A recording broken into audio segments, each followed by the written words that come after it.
Tell us about one of your greatest successes and how it has shaped you and the lives of those around you. I normally don't think about things this way.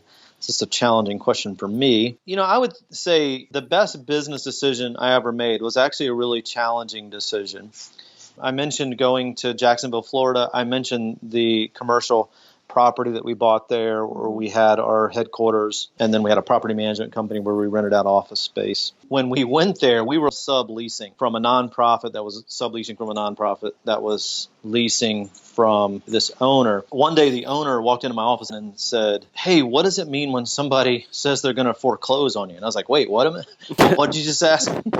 And I said to him, "Wait, tell me what's going on." And he said, "Well, I bought this building from the developer, and he is holding the mortgage, and I haven't paid him. I'm 90 days behind on this. So, what's going to happen?" And I said, "Well, let me look at it." So sure enough, we looked at it. He was in trouble. And so I had several people come and look at the space. But one of the guys that I had come look at the building was the CEO of ERA Real Estate Company, which was based in Atlanta at the time. And his son was one of his friends. And he walked through the building with me and said, "I don't think this would be a wise investment for you." Now, for me, I had done a lot of work and a lot of thinking about it. I knew it was a good location. I knew some things that were coming up with the Florida Department of Transportation that was going to increase the property value. And so even though this person was a wise, respected person, we made the decision as a team to go ahead and purchase the property. At the time, I had not received the appraisal yet, obviously. And so we go to closing. The vice president of the bank calls me the morning of closing and says, "Hey, I just got the appraisal back.